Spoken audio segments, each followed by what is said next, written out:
Nah, sekarang kita bahas bahwa tiga ini menjadi landasan Sufi Healing.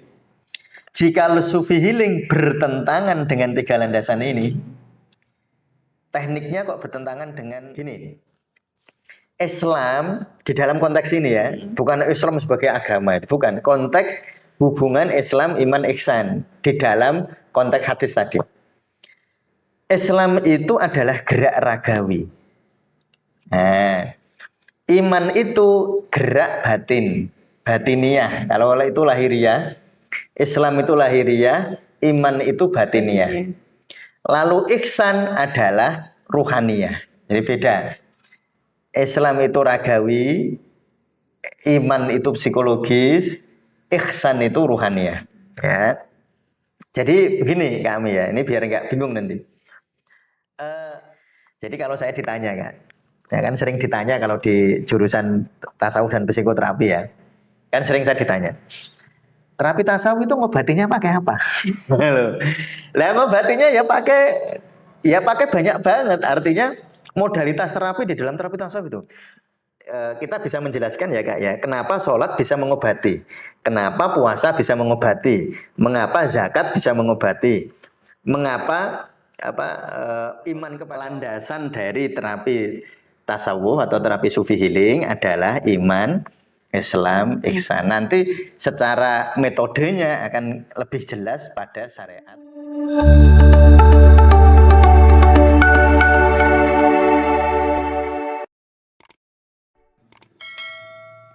Assalamualaikum warahmatullahi wabarakatuh. Waalaikumsalam warahmatullahi wabarakatuh. Halo sahabat tasawuf Indonesia, salam bahagia untuk kita semua.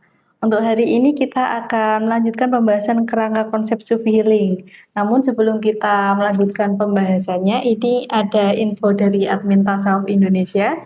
Ada event webinar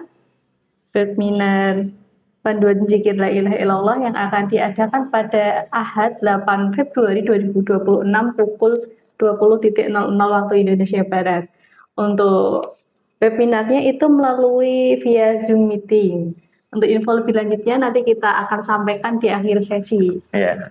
Langsung aja Bang ya. Ya, sekarang kita lanjutkan ya Kak. Langsung. Kemarin sudah bab baru ya ini ya? Iya, bab baru. Ya, nanti untuk webinarnya nanti kami bisa membacakan ini ya. Oh iya. Nanti dibaca aja nih. Ya, saya akan lanjutkan dulu membahas tentang kerangka konsep Sufi Healing ya. Ya, baik. Kita masuk ke bab 2. Nah, bab 1 sudah berepisode-episode sudah kita bahas. Sekarang kita akan masuk ke hal yang jauh lebih rinci ya Kak ya. Kemarin kita kayak rangkumannya ya. Rangkumannya itu sudah kita bahas rangkumannya. Jadi teman-teman yang sudah melihat secara rutin insya Allah sudah menemukan ininya, polanya. Jadi Sufi Healing itu kerangka konsepnya bagaimana, itu saya kira teman-teman sudah dapat polanya ya. Sekarang kita masuk ke bab 2 di halaman 7, landasan Sufi Healing, Islam, iman, ihsan. Jadi kerangka konsep Sufi Healing itu kalau diringkas begini, Sufi Healing itu ada landasan, ada metode, ada objek, dan ada tujuan ya Kak ya. Landasannya iman, Islam, ihsan, metodenya syariat, hakikat, makrifat, objeknya nafas, ruh dan ruh, nafas, qalb dan jasad. Lalu tujuan dari Sufi Healing adalah meningkatkan level nafas, bukan sembuhnya penyakit menurut ego. Nah ya. Sekarang kita akan membahas lebih dalam tentang landasan. Nah, landasan dari Sufi Healing itu Islam, iman, ihsan. Nah, kita akan membahas dasar dulu, Pak. Saya baca ya. Pertama kita akan membahas dasar dari Sufi Healing atau landasan. Landasan itu kan dasar ya. Karena Sufi Healing berlandaskan ajaran tasawuf, namanya aja Sufi Healing, tasawuf di dalam pengobatan. Berarti kan ibunya itu kan tasawuf. Nah, tasawuf itu berlandaskan ajaran Kanjeng Rasul Muhammad SAW ya. Ya tentu Rasulullah nggak pernah menyebut Sufi, itu kan nama ilmu. Kayak fikih, Rasulullah tidak pernah nyebut fikih. Usul fikih, Rasulullah nggak pernah menyebut usul fikih. Tetapi ilmunya dari Rasulullah. Dulu nggak ada istilah matematika, Kak. Iya kan? Nggak ada. Dulu namanya ilmu hitung. Jadi nggak ada. Dulu tuh nggak ada istilah matematika ya. Itu hanya penamaan. Tasawuf juga gitu. Tasawuf itu kan penamaan. Ya, jadi bukan Rasulullah, mana ajaran tasawufnya Rasulullah loh. Waktu Rasulullah mengajari tentang sabar itu ajaran tasawuf. Rasulullah mengajarkan tentang apa beribadah, iman, Islam, ihsan, nah itu tasawuf. Jadi kalau namanya tasawuf tentu tidak kita apa namanya tidak kita temukan dalam teks-teksnya, tetapi ajarannya. Ajarannya dari Rasulullah, maka tentu sufi healing juga harus berdasarkan ajaran Nabi Muhammad yang secara garis besar terdiri dari Islam, iman, ihsan. Nah itu saya ambil Kak ya. Hadis yang sangat populer ya. Hadis yang suatu ketika Rasulullah sedang duduk-duduk dengan para sahabat, tiba-tiba ada seseorang yang datang yang seakan-akan dia dari jauh. Lalu menempelkan lututnya ke lutut Rasulullah terus bertanya, mahuwal iman, mahuwal Islam, mahuwal iman, mahuwal ihsan. Terus tanya. Lalu Rasulullah menjawab, al imanu, al islamu. Nah itu terus al imanu, al ihsan. Nah, itu dijawab oleh Rasulullah. Sehingga terminologi iman, Islam, ihsan ini tadi saya sampaikan berdasarkan riwayat hadis Sayyidina Umar bin Khattab radhiyallahu an ya. Nah sekarang kita bahas bahwa tiga ini menjadi landasan sufi healing. Jika sufi healing bertentangan dengan tiga landasan ini, tekniknya kok bertentangan dengan iman, dengan keimanan, berarti nggak sufi healing. Teorinya atau prakteknya kok bertentangan dengan Islam, berarti tidak sufi healing. Jadi ketiganya itu satu kesatuan. Kalau tidak ihsan berarti belum sufi healing juga. Nah gitu ya. Jadi yang kita sebut sebagai landasan. Landasannya harus ini tempat berpijaknya. Pondasinya. Sehingga nggak boleh bergeser dari Islam, nggak boleh bergeser dari iman, nggak boleh bergeser dari ihsan. Nah iman itu, Islam itu apa? Kalau dalam hadis itu Rasulullah nyebut ya Islam itu ya syahadat, sholat, puasa, zakat, haji. Nah ini namanya rukun Islam. Makanya semua teori, semua ajaran sufi healing, bukan ajarannya, semua teori di dalam sufi healing tidak boleh bertentangan dengan syahadat, nggak boleh bertentangan dengan sholat, nggak boleh bertentangan dengan puasa, nggak boleh bertentangan dengan zakat, nggak boleh bertentangan dengan haji. Jadi kalau ada sufi healing kok bertentangan dengan makna sholat, nah sholat itu misalnya inna sholati wa nusuki wa mahyaya wa mati lillahi rabbil alamin, bahwa sholatku adalah milik Allah semata. Nah ketika itu kok bertentangan dengan makna itu ya berarti bukan sufi healing ya. Ya jadi Islam, iman, ihsan lah. Kalau ada teknik bertentangan dengan iman kepada Allah, ya berarti tidak sufi healing. Bertentangan dengan, jadi yang penting tidak bertentangan ya, tidak bertentangan dengan rukun Islam, rukun iman dan ihsan. Nah sekarang saya akan mempermudah ya, penjelasan agar teman-teman sebelum membaca ya, teman-teman yang sudah melihat bukunya nanti silahkan nanti di ini ya, silahkan nanti dibaca. Tapi saya mau meringkasnya dulu. Gini, Islam di dalam konteks ini ya, bukan Islam sebagai agama, itu bukan konteks hubungan Islam, iman, ihsan di dalam konteks hadis tadi. Islam itu adalah gerak ragawi. Nah, iman itu gerak batin, batiniah. Kalau itu lahiriah, Islam itu lahiriah, iman itu batiniah. Lalu ihsan adalah ruhaniyah. Jadi beda. Islam itu ragawi, iman itu psikologis, ihsan itu ruhaniyah. Ya. Jadi begini kami ya, ini biar nggak bingung nanti. Orang misalnya sholat. Nah, sholatnya sendiri harus sesuai dengan Islam, sesuai dengan syariatnya. Diawali takbiratul ihram, diakhiri dengan salam dengan rukun-rukunnya. Nah, itu namanya syariat, namanya Islamnya. Ya, Islam. Lalu di dalam situ harus ada iman. Mengimani. Jadi sholat itu kan harus ada nuansa iman kepada Allah.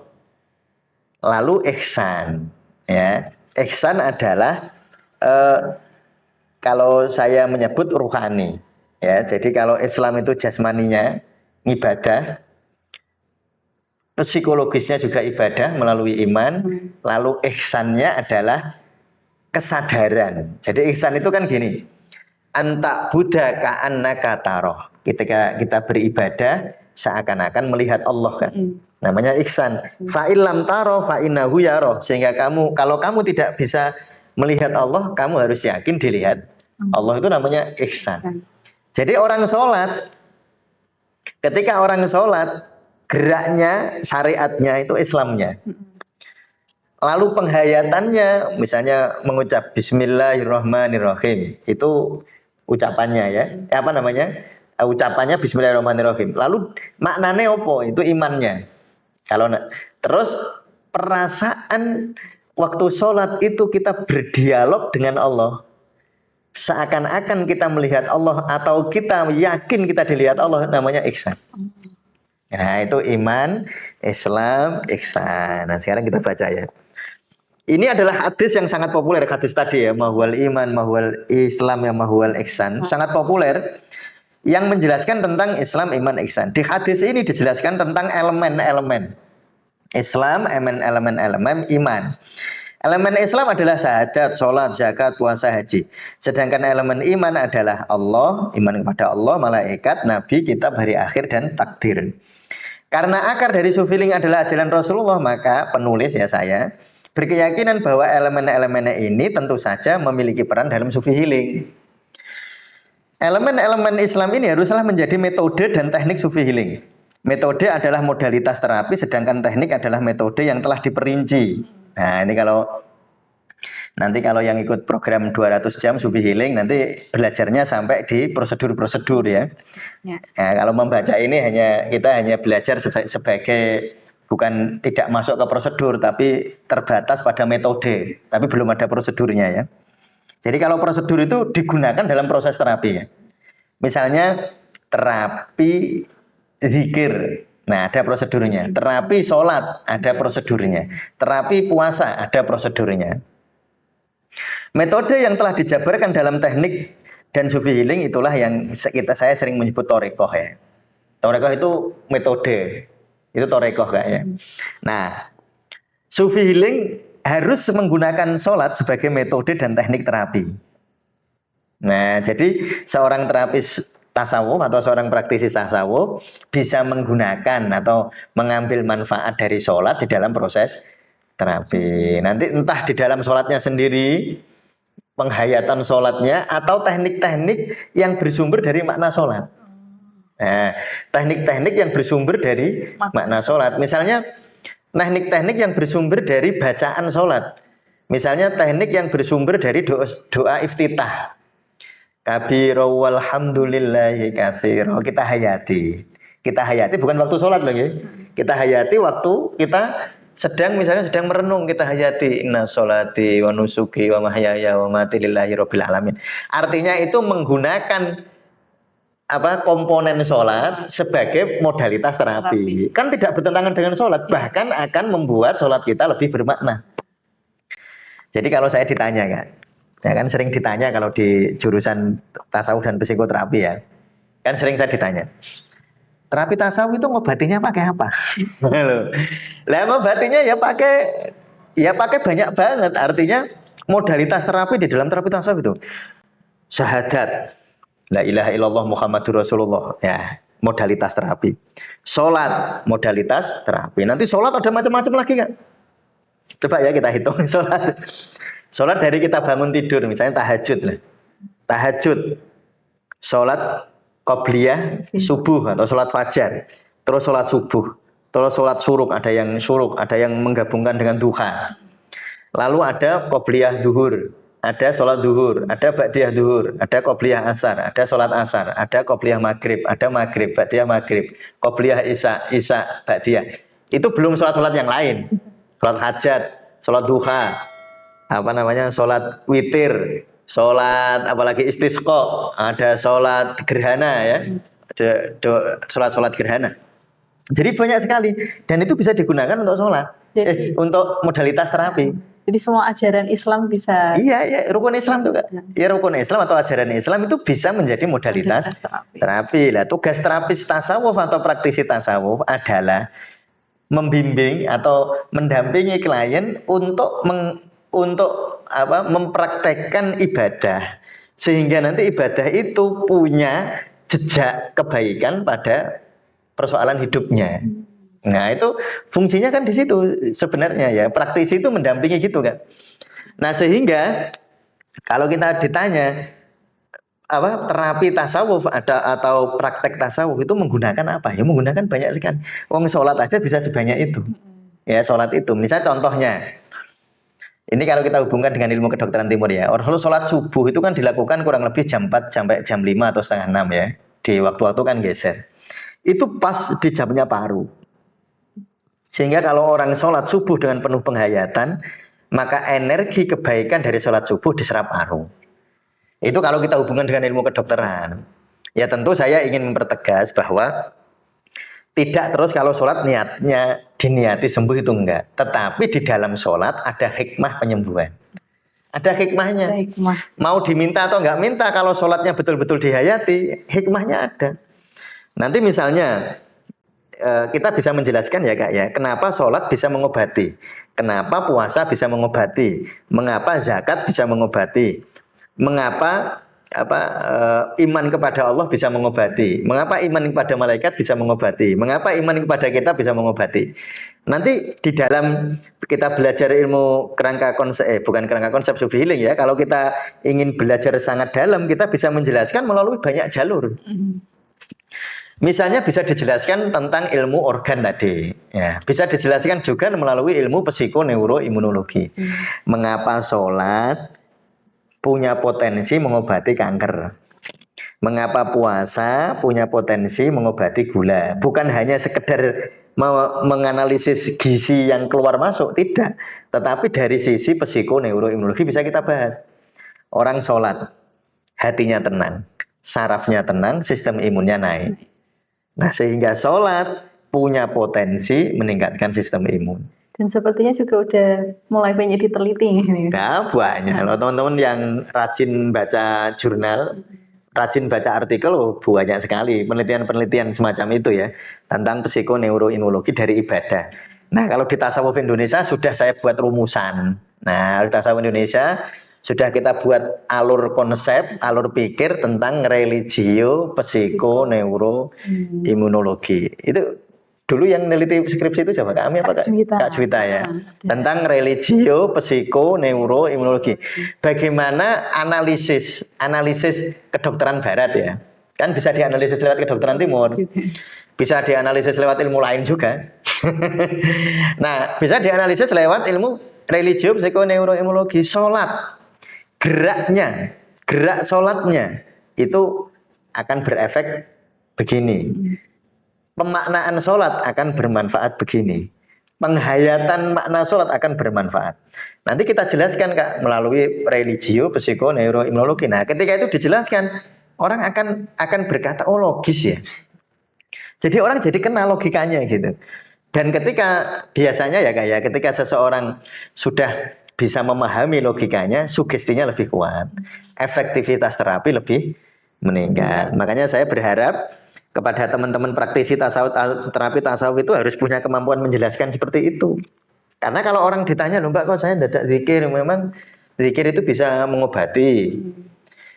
Kita bisa jelaskan lewat jalur itu tadi. Bisa lewat jalur simpatis, parasimpatis. Ya, pokoknya bisa menjelaskan macam-macam itu bisa. Wong itu kan hanya cara menjelaskan Kak. Nah, cara menjelaskan bisa lewat misalnya begini.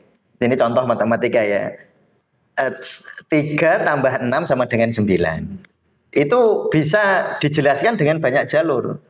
Maksudnya bisa dijelaskan dengan 3 di mulut, nah, kalau anak-anak ini tambah 6 di sini. Bisa dijelaskan begitu kan? Penjelasan aja. Yang satu pakai pakai alat ini, pakai ini kan bisa dijelaskan. Itu hanya penjelasan, jalur penjelasan gitu. Nah, misalnya apakah sholat bisa mengobati? Bisa kita analisis lewat saraf otonom. Kalau orang sholat dihayati, nanti saraf parasimpatisnya akan lebih dominan daripada saraf simpatis. Nanti kalau ini lebih tenang, hormonnya akan begini. Hormon yang muncul ini, nanti hormon ini akan berpengaruh, melatonin akan berpengaruh begini, serotonin berpengaruh begini, dopamin berpengaruh begini. Kan gitu. Itu analisis kedokteran. Atau lewat religio, psikoneuroimunologi. syariatnya akan mempengaruhi ini, hakikatnya akan mempengaruhi ini, makrifatnya akan mempengaruhi ini. Itu dijelaskan buat apa? Bukan untuk sebagai bukan sebagai teknik, sebagai pemantap hati. Ben mantep. Oh, ternyata logis. Ya, ternyata logis. Walaupun saya ulang lagi penegasan saya bahwa itu semua tidak lalu di teman-teman lalu sholat biar sehat. Loh, itu malah nanti nggak akan masuk psikoneuroimunologinya kan?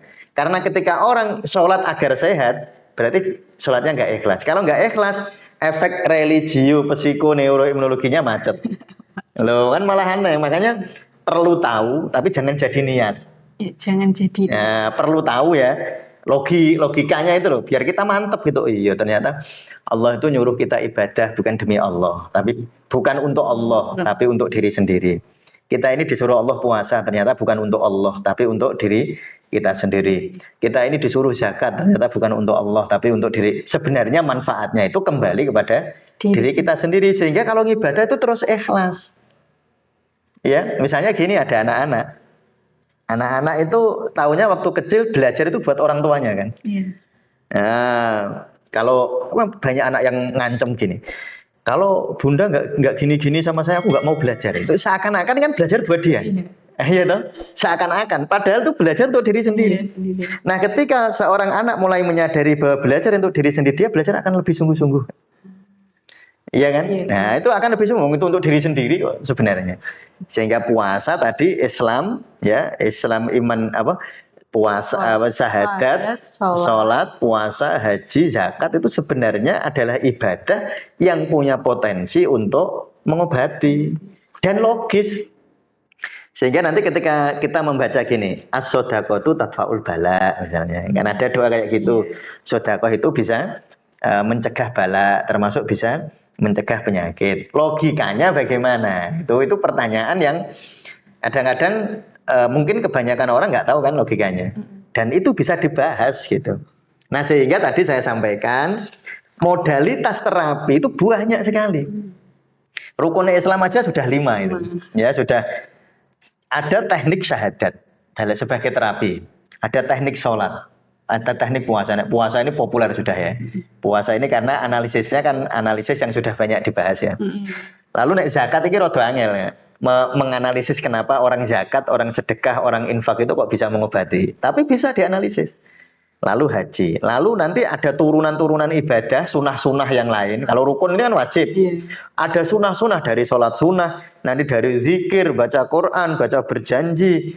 Nanti ada yang apa namanya di kalangan kita misalnya ada tahlil, ada apa namanya yasinan, apalah itu. Semuanya itu punya potensi terapeutik gitu. Dan bisa dijelaskan. Nah, itu bisa dijelaskan. Sehingga teman-teman kalau nanti ya yang ikut belajar 200 jam itu, kalau memahami konsep ini, nanti bisa menjelaskan. Semua jenis terapi penjelasannya mirip. Nah, mirip. Yaitu kan sudah saya buat rumus. Rumus untuk menjelaskan tadi ya, rumus religio, psikoneuroimunologi. Sehingga nanti kalau teman-teman praktisi terus ditanya sama kliennya, "Pak, kok saya suruh zikir? Saya kan sakitnya diabetes. Apa hubungannya zikir sama diabetes?" Nah, kita bisa jelasin. Oh, kalau jenengan zikir, jenengan lebih tenang. Nah, ini bisa lewat jalur itu ya. Jenengan lebih tenang. Kalau jenengan lebih tenang, makan jadi terkontrol. Ini salah satu penjelasan yang mungkin nggak banyak orang tahu ya Kak ya. Uniknya gini Kak ya. Orang itu ketika bisa menikmati zikir, otomatis lapar emosionalnya berkurang Kak. Ini contoh ya. Zikir hubungannya dengan diabetes ya. Ini contoh untuk jelasin ke pasien. Kalau saya misalnya dipanggil seminar, dipanggil untuk ceramah menjelaskan tentang hikmah ibadah kan saya harus bisa menjelaskan kayak gini kan. Jadi ada lapar itu ada dua ya, ada lapar emosional, ada lapar yang fisiologis. Yaitu lapar yang memang betul-betul lapar, ada lapar itu karena emosi yang muncul ya Kak ya. Nah, lapar emosional itu karena seringkali didasari oleh kegelisahan kan. Orang kegelisah. Jadi gini, orang itu kalau stres itu kan kepengen gerakin mulutnya kan. Makanya saya sering ngasih contoh pelatih sepak bola kalau di pinggir lapangan dia stres dia ngunyah permen. Karena dengan menggerakkan mulut itu stresnya berkurang.